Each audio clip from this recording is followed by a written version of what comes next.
মেয়েদের গালে থাপ্পড় মোড়ে কি মজা। নরম গাল, থাপ্পড় মেরে শান্তি। ইচ্ছে করতেছে আরো থাপ্পড় মারি।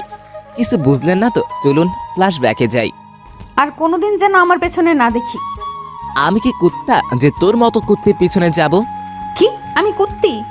তুই কুত্তি না হলে কলেজের ছেলেগুলো তোর পিছনে কুত্তার মতো ঘুরঘুর করতো না।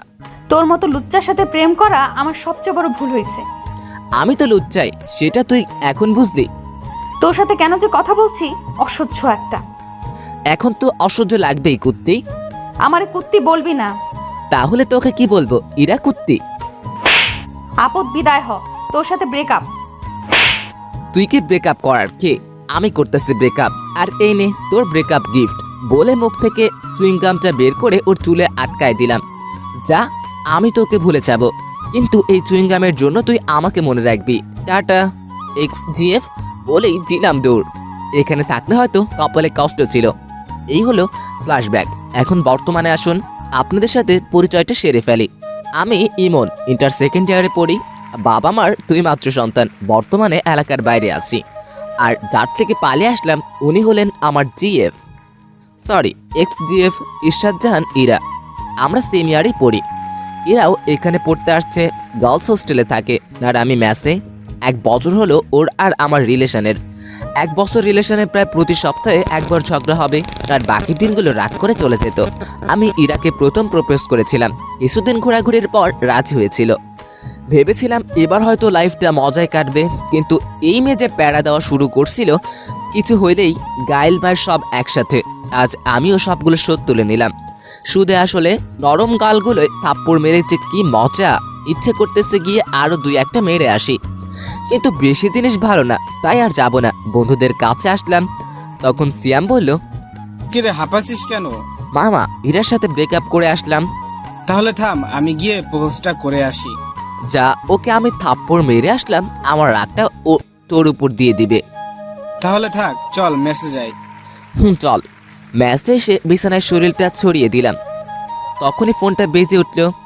হ্যালো, কে? নাম্বারটা দেখো। ভাইয়ার নাম্বার। ভাইয়া বলো। একটা ঘটনা ঘটেছে। কে মরলো আবার? আরে ধুর, ফাজলামি করিস না। কি হয়েছে সেটা বলো। আমি যখন কুমিল্লায় থাকতাম তখন একটা মেয়ে আমার সাথে কাজ করতো। মেয়েটা অনেক সুন্দরী। ভালো তো। আমি মেয়েটাকে ভালোবাসি। ভালো তো, তারপর? মেয়েটাও আমাকে খুব ভালোবাসে। ভালো তো, তারপর? আমি ওকে বিয়ে করতে চাই। ভালো তো, তারপর? তুই আব্বা আম্মুকে বল না। তারপর? শুধু তারপর তারপর করছিস কেন? কি করবো সেটা বল। তাতে আমি কি পাবো? কি চাস? বাইক। ওকে, কিন্তু আগে কাজ। ওকে, তুই আম্মুকে গিয়ে বল। তুই আয় না। টিসির জন্য অ্যাপ্লাই করছিলাম না, ওটার জন্য থাকতে হবে। ও আচ্ছা, তারপর? আমি আব্বু আম্মুকে ফোন করে পুরো পাম দিতাছি। তুই আমার ভাই, তুই ছাড়া আমার কে আছে বল। হইছে, মনো পাম দিও না, আমার কথাটা যেন মনে থাকে। থাকবে। শুন, ফোনে লোড দিয়ে দে, আম্মুকে ফোন দিতে হবে। 2 মিনিট দাঁড়া। ফোনটা কেটে দিলাম। কিছুক্ষণ পর ভাইয়া 100 টাকা লোড দিয়ে দিল। আম্মুকে ফোন দিলাম। কেমন আছো আম্মু? ভালো বাবা, তুই? ভালো, কিছু কথা ছিল। ফোনে টাকা নেই, কলটা ব্যাক করো তো। ফোনটা কেটে দিলাম। একটু পর আম্মু ফোন দিল। হ্যাঁ, কি বলবি বল। আসলে আম্মু, ভাইয়া না একটা মেয়েকে খুব ভালোবাসে, ওকে বিয়ে করতে চায়, কিন্তু ভয়েতে বলতে পারছে না। আম্মু, মেয়েটা না অনেক ভালো, দেখতে অনেক সুন্দরী, পরীর মতো দেখতে। তুমি না করো না আম্মু, আর আব্বুকে রাজি করো, প্লিজ প্লিজ প্লিজ। আচ্ছা, আমি ফাহাদের সাথে কথা বলতেছি, আর তোর আব্বুকেও বলতেছি। ওকে আমার সুইট মা, তুমি দুনিয়ার বেস্ট মা। হইছে, আসবি কোন দিন? টিসি দিলেই আমি চলে যাব। আচ্ছা, ভালোভাবে থাকিস। ফোনটা রেখে দিয়ে ঘুমিয়ে পড়লাম। বিকেলে ঘুম থেকে উঠলাম। বিকেলে সিয়ামকে নিয়ে বাইরে ঘুরতে বের হলাম। ঘোরাঘুরি করে ম্যাচে আসলাম। রাতে ভাইয়ার ফোন। হ্যালো, কি করিস? পাম দিস না, আম্মু ফোন দিছিল। দিছিল। কি বললো? প্রিয়ার বাসার নম্বর নিল আর বিয়ের ডেট ঠিক করলো। তোর তো ঈদ লেগে গেল তাহলে। ধুর বেটা, বিয়ে কোন দিন? আগামী শনিবার তুই আসবি না? না, পরের রবিবার আমার টিসি দিবে, ওটা নিয়ে যাব। আমার বিয়ে আর তুই আসবি না? মন খারাপ করিস না ভাইয়া, আমি যাব এখন। তাহলে আমি ডেট পিছিয়ে দেই। না, পিছানোর দরকার নাই, আমি বিয়ের কয়েকদিন পরেই যাব। ফোনটা কেটে দিলাম। ভাইয়া, আমি অনেক ফ্রি বন্ধুর মতো রাতে খেয়ে দিলাম ঘুম। পরে আর কলেজে গেলাম না। এরই মধ্যে ভাইয়ার বিয়ে হয়ে গেল। ভাবির সাথে এই কয়েকদিনে অনেক কথা হয়েছে, ভাইয়ার সাথেও অনেক কথা হয়েছে। ইরার কথা অনেক মনে পড়েছে, ওর পাগলামিগুলো মিস করতাম, কিন্তু কিছু করার নেই। ব্রেকআপ তো ও করেছে। আজ টিসি দেওয়ার কথা। কলেজে গেলাম, কলেজে গিয়ে দেখি ইরার বান্ধবী টিশার সাথে দেখা। কেমন আছো? ভালো, তুমি? ভালো। হেঁটে কোথায়? বাসায় গেছে, ওর বোনের বিয়ে। ভালো থাকো। একেবারে চলে যাচ্ছি। ও আচ্ছা, ভালোভাবে যেও। টিসি নিয়ে সিয়ামের সাথে ম্যাচে আসলাম। আমি আর সিয়াম দুজনেই টিসি নিচ্ছি, কারণ আমরা ছোট থেকে একে অপরের সাথে থাকি। আমার এই জায়গায় চয়েসে আসে দেখে সিয়ামও আমার সাথে ভর্তি হয়। এখন দুইজনেই ট্রান্সফার নিলাম, নিজ শহরে যাব, বাঘের মতো চলাফেরা করব।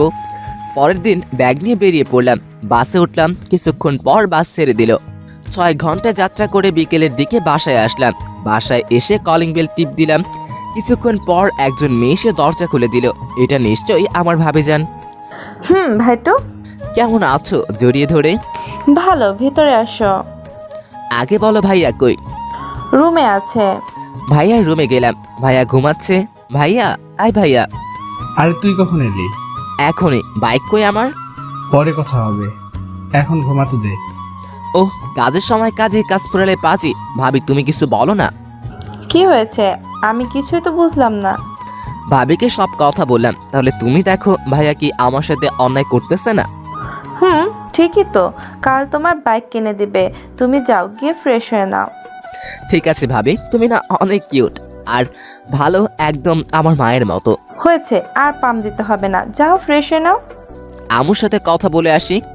আম্মুর কাছে গেলাম। আম্মু রান্নাঘরে রান্না করতেছে। পিছন থেকে জড়িয়ে ধরলাম। কেমন আছো মা? আরে তুই কখন আসলি? একবারও ফোন করলি না যে? এত প্রশ্ন, আমি যেটা প্রশ্ন করছি উত্তর দাও। তুই এসে গেছিস, এখন ভালো থাকবো। যা রুমে গিয়ে ফ্রেশ হয়ে নে। রুমে গেলাম, ফ্রেশ হয়ে একটা ঘুম দিলাম। একেবারে রাতে উঠলাম, উঠে ফোন টিপতে লাগলাম। একটু পর আম্মু খেতে ডাকলো। গিয়ে দেখি সবাই বসে আছে, সবার সাথে অনেক গল্প করলাম। খেয়ে সে কানে ইয়ারফোন লাগিয়ে গান শুনতে লাগলাম। রাতে ঘুমানোর আগে আমার গান না শুনলে আমার ঘুম আসে না। গান শুনতে শুনতে কখন যে ঘুমিয়ে পড়ছি। সকালে ভাবির ডাকে ঘুম ভাঙলো। ইমন, ওঠো।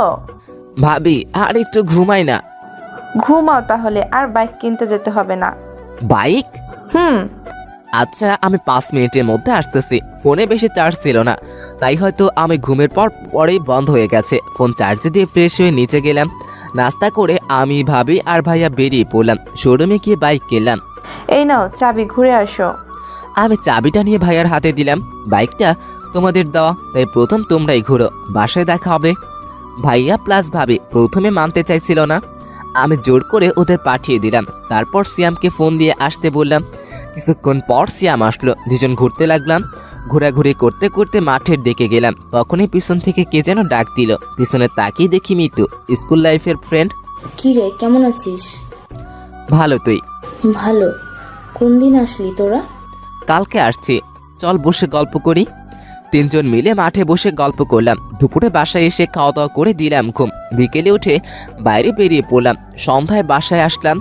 ভাবি আর ভাইয়ের সাথে বসে অনেকক্ষণ ধরে গল্প করে খাওয়া দাওয়া করলাম। এভাবেই 1 সপ্তাহ কেটে গেল। ভাবির সাথে খুব ভালো সম্পর্ক গড়ে উঠল। ভাবি আমাকে নিজের ভাইয়ের চোখেই দেখে। আমার কোনো বোন আর ভাবির কোনো ভাই না থাকায় ভাবি আমাকে ভাই বলেই ডাকে, কিন্তু আমি ভাবি বলেই ডাকি। এর মধ্যে কলেজে ভর্তি হয়ে গেলাম। ইমন, উঠ, কলেজে যাবি না? হুম কখন কলেজ ছুটি দিবে? হুম কি উঠ না, হলে গায়ে জল ঢেলে দিব। উঠতেছি তো। উঠে ফ্রেশ হয়ে এসে নাস্তা করে বাইকটা নিয়ে কলেজে আসলাম। ক্লাস শেষ করে বাইরে আসলাম, তখনই ভাবির ফোন। কলেজ থেকে ক্লাস করে বের হতেই ভাবির ফোন। হ্যালো ভাবি। ভাই, আমার একটা কাজ করে দিতে পারবি? বলো। আমার বোন আজ আসবে, তুই যদি ওকে একটু স্টেশন থেকে নিয়ে আসতিস। আচ্ছা, কিন্তু আমি চিনবো কেমন করে? ও নীল ড্রেস পরে আছে, একটু তাড়াতাড়ি যা ভাই আমার, ও ওয়েট করে আছে। বলেই ভাবি ফোনটা কেটে দিল। বন্ধুদের থেকে বিদায় নিয়ে স্টেশনে আসলাম। এখানে তো অনেক মেয়ে নীল ড্রেস পরা থাকতে পারে, কিন্তু ভাবির বোনকে চিনবো কেমন করে? কিছুক্ষণ ঘোরাঘুরি করার পর একটা নীল ড্রেস পরা মেয়ে দেখতে পেলাম, কিন্তু মাথা নিচু করে বসে আছে। আমি তার কাছে গেলাম। এইটাই হয় মনে হয়, কিন্তু এইভাবে বসে আছে কেন? এই যে বেয়ান সাহেব, ভিক্ষা করা হলে বাসায় যাই। মেয়েটা মাথা তুলে আমার দিকে তাকালো। মেয়েটাকে দেখে আমার তো শক খেয়ে মারা যাওয়ার অবস্থা। কুত্তা, তুই এখানে? এই কুত্তি, আমি এখানে আমার ভাবির বোনকে নিয়ে আসতে এসেছি, কিন্তু তুই এখানে কেন?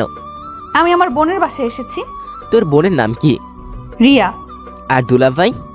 ফাহাদ। হোয়াট দ্য আরে ফুডা কপাল, শেষমেশ আমার এক্স কিনা আমার ভাইয়ের শালি। উপরওয়ালা ঠাডা ফেলাও আমার উপরে। কি রে, চুপ কেন?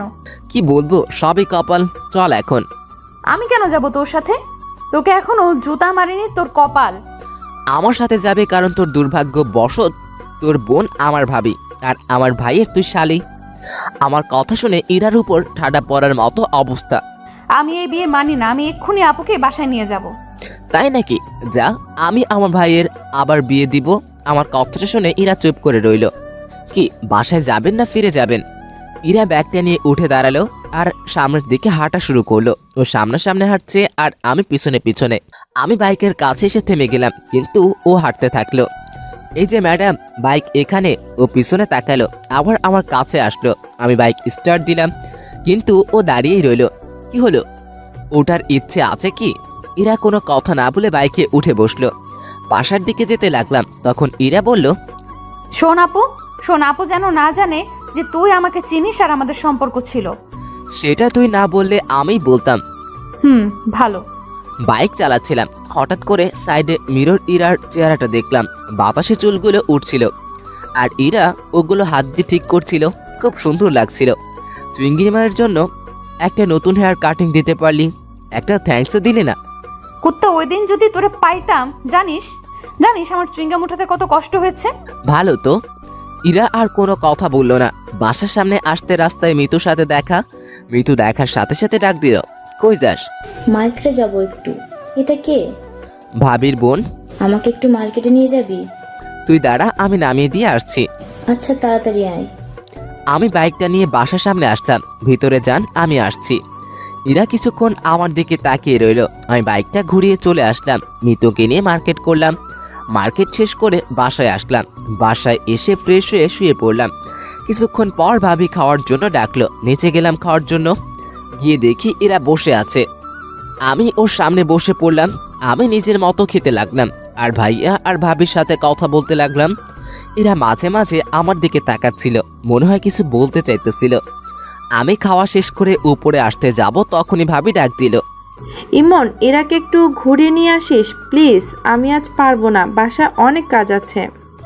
আচ্ছা ভাবি, ওনাকে রেডি থাকতে বলিও। বলে নিজের রুমে চলে আসলাম। বিকেলে বাইকটা বের করে ইরার জন্য অপেক্ষা করতে লাগলাম। আসতে দেরি করছিল দেখে বাইকের হর্ন দিতে লাগলাম। কিছুক্ষণ পর ইরা আসলো। সাদা ড্রেস, কপালে কালো টিপ, খোলা চুল, জাস্ট অসাম লাগছিল ওকে। ইরা আমার সামনে এসে দাঁড়িয়ে গেল। আমি মাথা থেকে হেলমেট নামিয়ে দিলাম। উঠুন। ইরাকে নিয়ে বাইকে ঘুরতে লাগলাম। হঠাৎ করে ফোনটা বেজে উঠলো। বাইকটা থামিয়ে ফোনটা বের করলাম। বের করে দেখি মিতুর ফোন। হ্যালো। কই তুই? পার্কের পাশের রাস্তায়। পার্কে আয়, আমি ওয়েট করছি। আচ্ছা দাঁড়া। ফোনটা রেখে দিয়ে পার্কে গেলাম। গিয়ে দেখি মিতু বসে আছে। আমি বাইকটা রাখলাম আর ইরাকে বললাম, আপনি এখানে বসুন, আমি আসছি। আসলে আমি এখানে এসেছি ইরাকে জ্বালানোর জন্য না হলে আসতাম না। আমি ভালো করেই জানি ইরা আমাকে এখনো খুব ভালোবাসে, কিন্তু প্রকাশ করে না। আমি মিতুর পাশে গিয়ে বসলাম, ওর সাথে কথা বলতে লাগলাম। এদিকে ইরা একাই বসে আছে আর ভাবতেছে, কুত্তাটা কোনো দিন ভালো হবে না। এই জন্যই ওর সাথে আমার রিলেশনটা ভাঙলো। ইচ্ছে করছে গিয়ে মাথা ফাটিয়ে দেই। কিরকম কাছে গিয়ে বসে আছে কুত্তা, লুচ্চা বজ্জাত। ইরা ইমনকে যে ইচ্ছে করে গালি দিতে লাগলো। ইমন আর মিতু কথা বলতেছিল। হঠাৎ করে মিতু ইমনের কাঁধে ওর মাথাটা রাখলো। সেটা দেখে ইরা রাগ চরম সীমানায় পৌঁছে গেল। ইরা ইমনের বাইকটাতে একটা লাথি দিল, বাইকটা নিচে পড়ে গেল। আমি পিছন থেকে একটা শব্দ পেয়ে পিছনে তাকিয়ে দেখি বাইকটা নিচে পড়ে আছে। আমি লাফ দিয়ে উঠে বাইকটার কাছে আসলাম। ও খোদা, আমার নতুন বাইক। ইরা তখন সাইড থেকে একটা লাথি দিয়ে বাইকের পিছনের ইন্ডিকেটর মারলো। সাথে সাথে ওটা ভেঙে পড়ে গেল। ওই খাড়া, আমার নতুন বাইকের ভাঙার সাহস কেমন হয় তোর কুত্তি? কুত্তা, তোর বাইকেরও ভাঙবো আর তোকেও। বলেই আমার পায়ে লাঠি দিয়ে মারলো। এত জোরে মেরেছে যে পায়ে লাগার সাথে সাথে ব্যথা শুরু হয়ে গেল। আরে আরে লাগছে তো, একে তো আমার বাইক ভাঙছস, তার উপর আমাকে মারলি, আজ তোকে ছাড়বো না, আমাকে মারা, আজ তোকে ছাড়বো না। বলেই ওর হাতে লাঠিটা নিয়ে ফেলে দিলাম। ওর কোমরে এক হাত দিয়ে ওকে টান দিয়ে নিজের কাছে নিয়ে আসলাম। ইরা সারার জন্য ছটফট করছে। কুত্তা ছাড় আমায়। আমি ওর ঠোঁটে হাত দিয়ে চুপ করতে বললাম। ইরা ঠোঁটের কাছে ঠোঁট নিয়ে গেলাম। ইরা বড় বড় চোখ করে আমার দিকে তাকালো। ওর আরো কাছে যেতে নিজের চোখ বন্ধ করে ফেললো। তখন ইরা মনে মনে বলল, ইমনের এমন কাজে আশায় কেমন জানি ভেতরে একটা অন্যরকম ভালো লাগা কাজ করতে লাগলো, তাই নিজের চোখ বন্ধ করে ফেললাম। আমি ওর ঠোঁটের কাছে ঠোঁট নিয়ে গেলাম। ওর নিঃশ্বাসের শব্দ স্পষ্ট শুনতে পাচ্ছিলাম। ওর কাছে যাওয়া ও আরো জোরে নিঃশ্বাস নিতে লাগলো। ওর ঠোঁটগুলো যেন আমাকে টানতে লাগলো। ওর ঠোঁটগুলো গোলাপের পাপড়ির মতো লাগছিল। আমি ওর ঠোঁটের সাথে ঠোঁট মিলিয়ে দিলাম। ইরাকে কিস করার সাথে সাথে ও চোখ খুলে ফেললো। তখন ইরা মনে মনে বলল, ইমন কিস করার সাথে সাথে কেমন যেন একটা ভালো লাগা অনুভূতি কাজ করতে লাগলো। প্রথমে কিছুটা ভয় পেয়েও গেছিলাম। 3 মিনিট পরে ইরাকে ছেড়ে দিলাম। দুজনে হাঁপাতে লাগলাম। আজ প্রথম ইরাকে কিস করলাম। কুত্তা, তুই আমাকে কিস করলি কেন? তুই আমার বাইক ভাঙতে চাইছিলি কেন? আমার ইচ্ছে হয়েছে, আমি ভাঙছি। আমারও ইচ্ছে হয়েছে, আমি কিস করছি। কেন, আমার ঠোঁট কি তোর বাপের সম্পত্তি? না, আমার ভাবির সম্পত্তি। তাই দেখে তুই আমাকে কিস করবি? সেটা আমার বাইক ভাঙচুর করার আগে ভাবা দরকার ছিল। ইরা আর কোনো কথাই বলল না। মিতুর কথা মনে পড়তেই আমি মিতুর কাছে আসলাম। মিতু ফোন টিপতেছে। তাহলে পিছনে কি হয়েছে ও হয়তো দেখেনি। তখন মিতুকে জিজ্ঞেস করলাম, কিরে কি করিস? তুই কই গেলি তখন?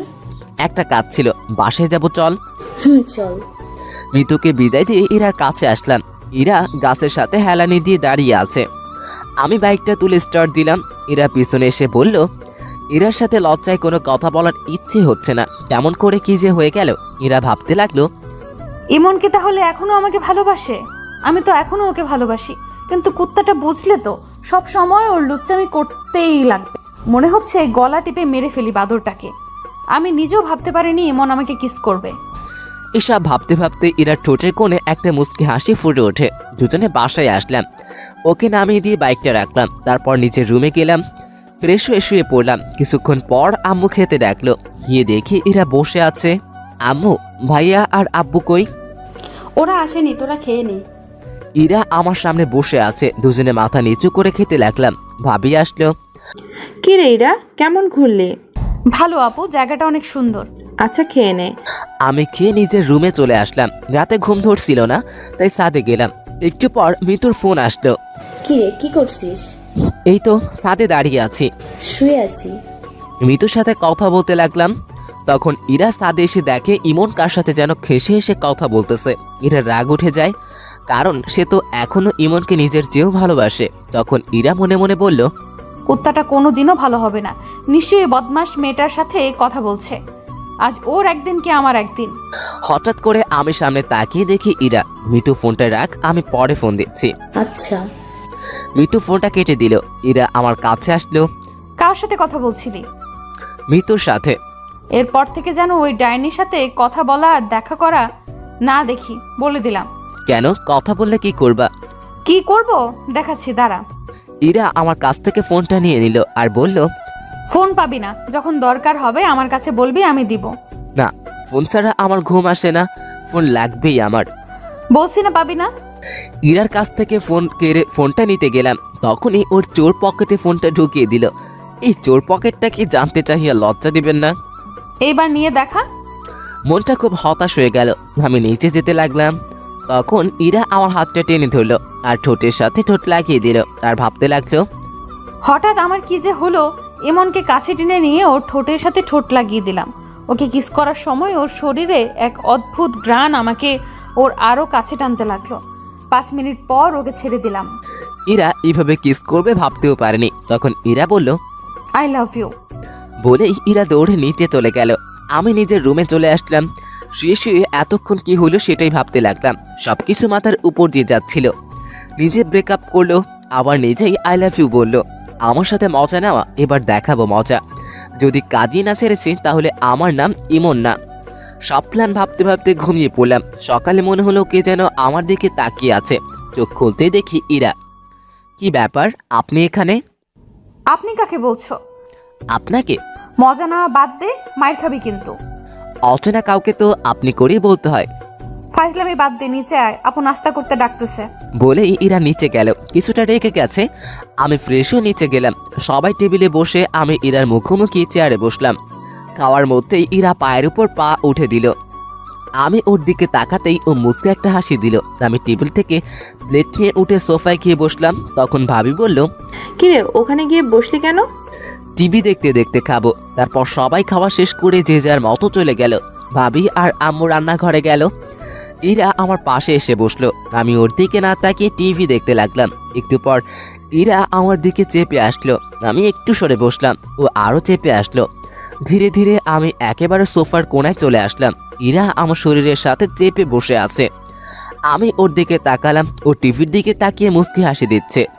এই যে শুনছেন? কিছু বলবা? না, কিছু বলবো না। এমন ভাব করছে যেন কিছুই বুঝে না। ধুর, এখানে আর থাকবই না। যে উঠতে যাব, ইরা আমার হাত ধরে আবার সোফায় বসিয়ে দিল আর আমার কোলে বসে পড়ল। আরে কি হচ্ছে? আম্মু ভাবি কেউ দেখে ফেলবে তো। দেখলে দেখুক, আমার কি। এখন চুপ থাকো, টিভি দেখতে দাও। ধুরবাল, ভালো লাগে না। না পারছি উঠতে, না পারছি বসে থাকতে। মুটকিটার ভরে তো পা ব্যথা করে গেল। আর একবার মুটকি বললে গলা টিপে মেরে ফেলবো। শুনলো কেমনে? হঠাৎ করে ভাবির আওয়াজ পেলাম। আমি ভয় পেয়ে ইরাকে ধাক্কা মারলাম। ইরা মেঝেতে পড়ে গিয়ে জোরে চিল্লানি দিল। ওর চিল্লানি শুনে ভাবি রান্নাঘর থেকে চলে আসলো আর বলল, কিরে নিচে বসে আছিস কেন? বসে নেই, পড়ে গেছি। কেমন করে পড়লি? এই রে, এবার যদি বলে দেয় আমি ধাক্কা মেরে ফেলে দিছি, তখন আমি ভাবিকে বললাম, পা পিছলে পড়ে গেছে ভাবি। ও যা রুমে গিয়ে রেস্ট নে। তখন ইরা ভাবিকে বলল, তোর কি তার ছিঁড়া? দেখতে পারতেছিস না, উঠতে পারতেছি না, রুমে যাব কেমন করে? ইমন ভাই তুই একটু রুমে দিয়ে আয় না, আমাকে রান্নাঘরে যেতে হবে। না ভাবি, আমি পারবো না। যা না ভাই একটু, তুই তো আমার সুইট ভাই। হয়েছে হয়েছে, আর মাখন মারতে হবে না, আসুন। ইরার দিকে হাত বাড়িয়ে ইরা হাত ধরে উঠতে গিয়ে আবার বসে পড়ল। কি হলো? উঠতে পারছি না। তাহলে কেমনে নিয়ে যাব? কোলে করে নিয়ে যাও। না, পারবো না। তখন ভাবি বলল, আচ্ছা আচ্ছা ঠিক আছে। ভাবি রান্নাঘরে চলে গেল। আমি ইরাকে কোলে তুলে নিলাম। ইরাকে মুসকে মুসকে হাসছে। আমি ওকে ওর রুমে নিয়ে গেলাম। ও আমার গলা জড়িয়ে ধরেছিল। ওকে বিছানায় শুয়ে দিয়ে উঠতে যাব, কিন্তু ও আমাকে জড়িয়ে ধরে রইল। কি হলো, ছাড়েন? না, আগে পাপ্পি দাও, তারপর ছাড়বো। না, পারবো না। তাহলে আমিও ছাড়বো না। আমি ইরাকে নিজের থেকে জোর করে ছাড়িয়ে চলে আসতে যাব, তখন ও হাতটা টান দিয়ে দিল। আমি ওর উপর পড়ে গেলাম। ইরা নিচে, আমি ওর উপরে। ইরা আমাকে জড়িয়ে ধরল। মেয়েদের শরীরে এত নরম আগে জানতাম না। দয়া করে কেউ খারাপভাবে নেবেন না প্লিজ। আমি ইরার শরীরের সাথে মনে হয় মিশে গেছি। কি করছেন? সারেন, কেউ এসে যাবে তো। আগে পাপ্পি। পারবো না। আচ্ছা, আমি নিজে নিয়ে নিচ্ছি। যে ইরা আমার ঠোঁটের কাছে ঠোঁট নিয়ে আসতে লাগলো। ভাবি তুমি এখানে? কথাটা শুনে ইরা আমাকে ছেড়ে দরজার দিকে তাকালো। এই সুযোগে আমি পালিয়ে এলাম। কুত্তা, আমাকে টুপি পরানো, পরে দেখে নিব। আমি ওখান থেকে চলে আসলাম। নিজের রুমে এসে ফোন টিপতে লাগলাম। বিকেলে মিতুর ফোন আসলো। কই আছিস? বাসায়। দেখা করতে পারবি? কোথায়? বড় মাঠে আয়। আচ্ছা একটু দাঁড়া, আমি যাচ্ছি। বাসা থেকে বাইকটা নিয়ে বেরিয়ে পড়লাম। ইরার সাথে দেখা হয়নি, চুপচাপ চলে আসলাম। দেখতে পেলে কি যে করতো। মিতুর কাছে আসলাম। মিতুর সাথে অনেকক্ষণ গল্প করলাম। সন্ধ্যার দিকে হঠাৎ ফোনটা বেজে উঠলো। বের করে দেখি ভাবির ফোন। হ্যালো। কই তুই? আমি তো মার্কেটে আসলাম একটু। বাসায় আয় তাড়াতাড়ি। আচ্ছা। মিতুকে ওর বাসায় নামিয়ে দিয়ে বাসায় আসলাম। ফ্রেশ হয়ে ভাবির রুমে গেলাম। গিয়ে দেখি ইরা আর ভাবি গল্প করতেছে আর চা খাচ্ছে। তখন আমি ভাবিকে বললাম, ভাবি ফোন দিলে যে? সে কখন বের হয়েছিস না বলে তাই ফোন দিলাম। বস, তোর জন্য চা নিয়ে আসি। ভাবি চা আনতে গেল। আমি সোফায় বসে ফোনটা বের করে টিপতে লাগলাম। ইরা আমার সামনে এসে ফোনটা কেড়ে নিয়ে বিছানায় ছুঁড়ে মারলো আর রাগী গলায় বলল, কই ছিলি? মিতুর সাথে দেখা করতে গিয়েছিলাম। ও ফোন দিছিল, ওকে জ্বালানোর জন্য বললাম। তুই ওই ডাইনির কাছে গেছিস কেন? আমার ফ্রেন্ডের সাথে আমি দেখা করতে যাব, এটা স্বাভাবিক ব্যাপার। না, দেখা করতে যাবি না।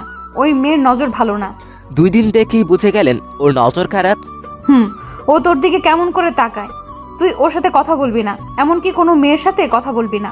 কেন? আমি কোন মেয়ের সাথে কথা বললে দোষ আর আপনি ছেলের সাথে কথা বললে কিছু না? আমার কথাটা শুনে ইরা চুপ হয়ে গেল।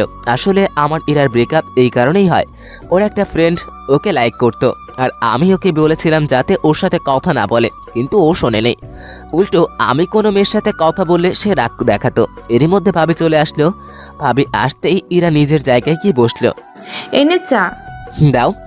ভাবির সাথে অনেক গল্প করলাম। রাতে খাবার টেবিলে ইরা আমার দিকে মাঝে মাঝে তাকাচ্ছিল, কিন্তু কিছুই বলছিল না। রাতে খেয়ে ঘুমিয়ে পড়লাম। কাল থেকে কলেজ যেতে হবে। সকালে ইরার ডাকে ঘুম ভেঙে গেল। কি হলো? কলেজে যাবা না, উঠো। আমি কিছু না বলে উঠে ফ্রেশ হতে গেলাম। ফ্রেশে বেরিয়ে দেখি ইরা নাস্তা হাতে নিয়ে দাঁড়িয়ে আছে। টেবিলে নাস্তার প্লেটটা নিয়ে আমার কাছে আসলো। আপনি নাস্তা করেছেন? না, সকালে মিষ্টি নাস্তা করব দেখে নাস্তা করিনি। মানে? দাঁড়াও দেখাচ্ছি। ইরা আমার কাছে আসলো, হালকা করে ঠোঁটে একটা কিস করলো। এই হলো আমার মিষ্টি নাস্তা, তাড়াতাড়ি নাস্তা করে রেডি হয়ে নিচে আসো। বলেই ইরা চলে গেল। আমি এখনো থ হয়ে দাঁড়িয়ে আছি। এই মেয়ের মতিগতি বোঝা আমার পক্ষে সম্ভব না। নাস্তা করে রেডি হয়ে ব্যাগটা নিলাম। নিচে আসতেই আম্মির ডাক পড়লো। আম্মু বলো। এই নে, 1000 টাকা হাতে ধরিয়ে দিয়ে, আমার কাছে তো টাকা আছে। লাগবে রেখে দে। আর ইরাকে সাথে নিয়ে যা, ওকে একটু তোদের কলেজটা ঘুরিয়ে দেখাস। ও বাসায় একা একা কি করবে? তোর সাথে গেলে মনটা একটু ভালো থাকবে। আচ্ছা রেডি হতে বলো। আমি রেডি। পিছন থেকে ইরা বলল ও তার মানে আগে থেকেই ঠিক করা সবকিছু, তাই বলি হঠাৎ এত টাকা দিচ্ছে, সেটা আবার আম্মু, ভাবা যায়? হইছে হইছে, যা এখন। ইরার দিকে তাকালাম। নীল ড্রেস, খোলা চুল, জাস্ট রূপকথার রাজকন্যা। আমি বাইকটা বের করে আনলাম। ইরা বাইরে দাঁড়িয়ে আছে। আমি ইরার সামনে গেলাম। তখন ইরা আমাকে বলল, কেমন লাগছে আমাকে? আপনি কি ফ্যাশন শোয়ে যাচ্ছেন, না ছেড়ে পটাবেন যে এত সাজগোজ? ইরার মুখ কালো হয়ে গেল। ইরাকে এইভাবে দেখলে কলেজের যে কোনো ছেলে ক্রাশ খাবে। তোমার যখন ভালো লাগছে না তাহলে চেঞ্জ করে আসি। থাক, লাগবে না, উঠো। ইরা উঠে বসে আমাকে শক্ত করে জড়িয়ে ধরলো। ইরাকে নিয়ে কলেজে আসলাম। বাইকটা পার্ক করে সিয়ামের কাছে আসলাম। সিয়াম ওর মামার বাসায় ছিল। তখন সিয়াম বলল, কিরে এরা এখানে? সিয়ামকে সব বললাম। ভাই তোর ভাগ্য বলতে হবে। কিন্তু ওকে আগে একটু ভালো মতো মজা দিতে হবে, আমাকে নিয়ে ফাইজলামি।